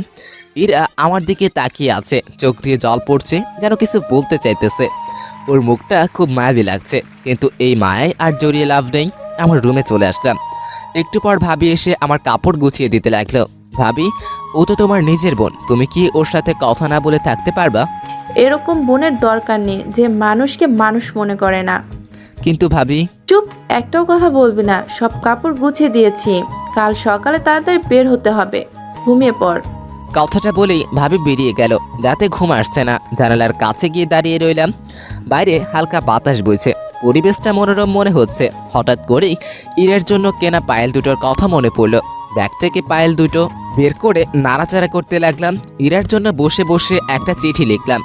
পায়েল আর চিঠিটা নিয়ে রুমে গেলাম। দরজা খোলা আছে। ভিতরে গিয়ে দেখি ইরা ঘুমিয়ে আছে। ওর পায়ের কাছে গিয়ে পায়েল দুটো পরিয়ে দিলাম। চিঠিটা পায়েলের সাথে আটকে দিলাম। কিছুক্ষণ পর খাটের পাশে বসে ওকে দেখতে লাগলাম। ওকে দেখে মন ভরছে না। অনেকক্ষণ বসে থাকার পর কপালে একটা মায়া এঁকে দিয়ে নিজের রুমে চলে আসলাম। সারা রাত ওর সাথে কাটানো কথাগুলো ভাবতে লাগলাম। কিভাবে যে রাত পেরিয়ে গেল বুঝতেই পারলাম না। সকালে এসে ভাবি ডাকলো। ঘুমের ভান করেছিলাম। ভাবি ডাক দেওয়ায় একটু পর উঠে ফ্রেশ হয়ে ব্যাগ নিয়ে নিচে গেলাম। যাওয়ার আগে ইরার রুমে গেলাম। ইরা এখনো ঘুমিয়ে আছে। ইরার পাশে গিয়ে বসলাম। মন ভরে ওকে দেখতে লাগলাম, তবে চুলগুলোর জন্য মুখটা ভালো করে দেখতে পারছিলাম না। চুলগুলো আলতো করে সরিয়ে দিলাম। তারপর ওর কপালে একটা ভালোবাসার পরশ এঁকে দিলাম। তখন ইরা নড়ে উঠল। পায়ের মধ্যে পায়েলের সাথে চিঠিটা দেখলাম। বুক বড় নিঃশ্বাস নিয়ে চলে আসলাম। নাস্তা করে বেরিয়ে পড়লাম। এদিকে ইরা ঘুম থেকে উঠে দেখে পায়ে পায়েল, আর পায়েলের ভিতরে একটা চিঠি। আর চিঠিটা খুব খুলে পড়তে লাগলো। ইরা, কি বলবো ভেবে পারছি না। আজ মনটা কেমন যেন করছে, খুব একা লাগছে। তোমার থেকে দূরে চলে যেতে হবে কোনোদিন ভাবিনি। সবটাই আমার ভুল। আমি হয়তো তোমার যোগ্য নাই, তাই হয়তো এমনটা হলো। সেদিন তোমার কথাগুলো কথা না, বেশ ছিল, যেগুলো আমার মনটাকে ক্ষত বিক্ষত করে দিয়েছে। তোমাকে ভালোবাসার আমার কাছে কোনো কারণ ছিল না, আর ভুলে যাওয়ারও কোনো কারণ নেই। তাই তোমাকে কোনো দিনও ভুলতে পারবো না। কিন্তু তুমি আমার থেকে ভালো কাউকে পেলে হয়তো আমাকে ভুলে যাবে। আর আমাকে দেখে যেন পুরো কথা যাতে না মনে পড়ে, তাই আর তোমার সামনে কোনো দিন আর আমার ভালোবাসা নিয়ে আসবো না। সেটা নিয়ে চিন্তা করো না। পায়েলগুলো দেওয়ার জন্যই সেদিন তোমার হাতটা ধরেছিলাম। আর সেদিন বুঝতে পেরেছিলাম তোমার হাত ধরার ক্ষমতা আমার কোনো দিন হবে না। পায়েলগুলো তোমার জন্য কিনেছিলাম, তাই রেখে দিলে খুব খুশি হব। ভেবে নিও তোমার কাছে এইটা আমার শেষ চাওয়া। ভালো থেকো। আর আমার জন্য তোমার আর ভাবির সম্পর্কটা খারাপ হলো, তার জন্য আমি অনেক দুঃখিত। আশা করি আমার থেকে ভালো কাউকে নিজের জীবনে পাবে, যে আমার মতো জানোয়ার হবে না। ইতি ইমন। ইরা চিঠিটা নিয়ে বুকে জড়িয়ে ধরে কাঁদতে লাগলো। জীবনের সবচেয়ে বেশি যাকে ভালোবাসতাম সে আজ দূরে চলে গেল। কি করে বাঁচবো আমি? আমার আর বেঁচে থাকার অধিকার নেই। কেন বাঁচবো আমি? আর কার জন্যই বা বাঁচবো? আমি ভাবি আর ভাইয়া স্টেশনে বসে আছি। 30 মিনিট ধরে ট্রেন আসতে দেরি হচ্ছে। একটু পর ভাবির ফোনে একটা কল আসে। কিছুক্ষণ কথা বলার পর ভাবি চিৎকার দিয়ে ওঠে। কি হয়েছে ভাবি, কাঁদছো কেন? ইমন, ইরা না সুইসাইড করার চেষ্টা করছে। কি বলছো? ইরা কোথায় এখন? আম্মু ওকে হাসপাতালে নিয়ে গেছে। তাড়াতাড়ি চলো। আমরা সবাই হাসপাতালে গেলাম। অজান্তেই চোখ দিয়ে পানি বেয়ে পড়ছে। ভাবি আমার কাছে আসলো আর বলল, কাঁদিস না ভাই আমার। ভাবি, পাগলিটার কিছু হয়ে গেলে আমি যে বাঁচতে পারবো না। আমি তো ওর ভালো থাকার জন্য ওর থেকে দূরে যেতে চেয়েছিলাম, কিন্তু ও যে এমনটা করবে। ভাবি, ওর কিছু হবে না তো? কিছু হবে না, আমি ডাক্তারের সাথে কথা বলছি, ও একদম ঠিক হয়ে যাবে। আমি ওর কাছে যাব ভাবি। একটু পর ডাক্তার চেক আপ করছে, তুই চুপটি করে বস, আমি আসতেছি। ভাবির কথা শুনে কিছুটা হলেও স্বস্তি পেলাম। কিছুক্ষণ পর ডাক্তার বের হলেন আর বলল, আপনারা পেশেন্টের সাথে দেখা করতে পারেন, কিন্তু এক এক করে। সবাই দেখা করতে গেল। ভাবি আমাকে আগে যেতে বলল, কিন্তু আমি সবার পরে গেলাম। এরা শুয়ে আছে। আমি ঢুকতেই আমার দিকে তাকিয়ে মুখ ঘুরিয়ে নিল। আমি ওর পাশে গিয়ে বসলাম। ওর হাতে ব্যান্ডেজ করা, দুজনে চুপচাপ। এরা অন্যদিকে মুখ ঘুরিয়ে আছে। আমি ওর হাতের উপরে হাত রাখলাম। এরা চুপচাপ, দুজনের মুখে কোনো কথা নাই। কি বলবো ভেবেই পাচ্ছি না। না, ওকে একটু রাগিয়ে দেই। আমি কি চলে যাব? আসতে কে বলেছে? কেউ বলেনি, নির্লজ্জের মতো চলে আসছি। এখন ফিরে যাই। যা, চলে যা, লাগবে না তোকে। আরে চিল্লাচ্ছ কেন? যাচ্ছি তো। উঠতে যাব, তখন দেখছি ইরা ফুপিয়ে ফুপিয়ে কান্না করছে। মুখটা কি এদিকে ঘোরানো যাবে? না, যাবে না, চলে যা তুই, কারো দরকার নেই আমার। সত্যি তো, ইরা চুপ, কান্না করছে। কি হলো? ইরা আমার দিকে ঘুরলো, আমার চোখের দিকে তাকিয়ে আমাকে জড়িয়ে ধরলো, আমার বুকে মুখ গুজে কান্না করতে লাগলো। আরে এত কান্না কেউ করে কেন? চুপ কর, একদম কথা বলবি না। আরেকবার যদি আমাকে ছেড়ে যাওয়ার কথা বলিস তাহলে বুঝতে পারবি। তাহলে সেদিন বাজারে কি বললে? আসলে সেদিন তোমাকে সিনথির সাথে দেখে মাথা খারাপ হয়ে গেছিল, তাই আবল তাবল বলে ফেলেছি। আমাকে মাফ করে দিও প্লিজ। তুমি যদি মাফ না করো তাহলে আমি আবার কিছু করে ফেলবো। আরে পাগলি, আমি কি তোমার উপর রাগ করে থাকতে পারি? অবশ্য আবার হাত কাটলে ভালোই হবে। কেন? তাতে তোমার ওজনটা যদি একটু কমে। যে মোটু তুমি। কি? আমি মোটু? বলেই বুকে কামড়ে ধরলো। আরে আরে লাগছে তো, চারও ছেড়ে দিল। এভাবে কেউ কামড় দেয়? ওসব বাদ দাও, এখন একটা কিস দাও তো। কি কিস? এখন না, বিয়ের পর। দিবা কিনা বলো। কেউ এসে পড়বে। তোর গুষ্টি কিলাই। বলেই ইরা আমাকে টান দিল। আমি ইরার উপর পড়ে গেলাম। ইরা ঠোঁটের সাথে নিজের ঠোঁট লাগিয়ে দিল। 3 মিনিট পর ছেড়ে দিল। দুজনেই হাঁপাতে লাগলাম। ইরা আবার ঠোঁটের সাথে ঠোঁট লাগিয়ে দিল। এভাবে 3 বার কিস করলো। শেষমেশ ওকে ধাক্কা দিয়ে নিজের থেকে ছাড়িয়ে নিলাম। ইরা মুসকি মুসকি হাসতে লাগলো। আমি হাঁপাচ্ছি। এমন বারবার কেউ কিস করে? আমি করি? এখনই দম বন্ধ হয়ে যেত। হয়েছে, ঠং বাদ দাও। আমি ইরার পাশে বসলাম। বিকেলের দিকে ইরাকে বাসায় আনা হলো। গাড়ি থেকে নামার সময় ইরা ডাক দিল। কি হলো? আমার কেমন যে লাগছে, মাথাটাও ঘুরছে, আমি হাঁটতে পারবো না। তো কি করব? কোলে করে নিয়ে যাও। কি বলছো? ভাইয়া ভাবি আছে তো। নিয়ে যাবে কিনা বল। ভাবি তখন আমার কাছে আসলো। কি হয়েছে, বাসায় চল। দেখো না আপু, আমার মাথাটা ঘোরাচ্ছে, কেমন যেন লাগছে। ওকে বলছি কোলে করে নিয়ে যেতে, কিন্তু কিছুতেই নিয়ে যাচ্ছে না। একটা মেয়ে অসুস্থ, ওকে সাহায্য করা বাদ দিয়ে কি বলছিস? যা উপরে নিয়ে যা। কথাটা বলে ভাবি হাসতে হাসতে চলে গেল। আমি ইরাকে কোলে তুলে নিলাম। ইরা আমার গলা জড়িয়ে ধরলো। ইরাকে ওর বেডে শুইয়ে দিলাম। তখন ইরা বলল, আমার পাশে শুয়ে পড়ো। না না, সবাই কি ভাববে? বলছি না শুয়ে পড়ো। ইরা জোর করে ওর পাশে শোয়ালো। আমার বুকে মাথা গুঁজে চুপ করে রইল। কিছুক্ষণ পর, ইমন, হুম। একটা কিস করি? না, করি না। এখন না, এখন ঘুমাও। তাহলে মাথায় হাত বুলিয়ে দাও। ঘুমাও। আমি ইরার মাথায় হাত বুলিয়ে দিতে লাগলাম। কিছুক্ষণ পর ইরা ঘুমিয়ে পড়লো। রাতে ইরাকে খাইয়ে দিলাম। রাতেও ইরা ওর পাশে জোর করে শোয়ালো। ভাবিকে বললাম। ভাবি বলল, এরা অসুস্থ, ওকে একা রাখা ঠিক হবে না। ভাইয়াও ভাবির সাথে নিল। মাঝরাতে। ইমন শুনছো? কি হলো? ছাদে যাব, চলো। রাত 1টা বাজে। এখন ছাদে গিয়ে কি করবা? চাঁদ দেখবো, চলো না। কাল গেলে হয় না? না হয় না, চলো এক্ষুনি। চলো। আরে আরে, আমি হাঁটতে পারবো না, কোলে নিয়ে যাও। ইরাকে কোলে করে ছাদে নিয়ে গেলাম। দুজনে দোলনায় বসলাম। ইরা আমার কাঁধে মাথা রাখলো। মুহূর্তটা চাওয়ার কিছু ছিল না। মনে হয় সময়টা এখানে থেমে যাক আমাদের এই মুহূর্তে। ইমন, আবার কি হলো? আর ছেড়ে যাবে না তো? যতদিন পর্যন্ত উপরে যে আছে তার ডাক না পড়ছে, ততদিন পর্যন্ত আমি তোমার পাশেই আছি। একটা কথা বলবো। বলো। একটা কিস দিবা? আবার? দিবা না? যাও, তোমার সাথে কথা নাই। আরে আমি কি বলছি দিব না? তাহলে দাও। ইরার কপালে একটা মায়া এঁকে দিলাম। এরকম করে কেউ কিস দেয়? তাহলে কেমন করে দেয়? দাঁড়াও, দেখাচ্ছি। এরা আমার কাছে আসলো। এরা নিঃশ্বাসের শব্দ স্পষ্ট শুনতে পাচ্ছিলাম।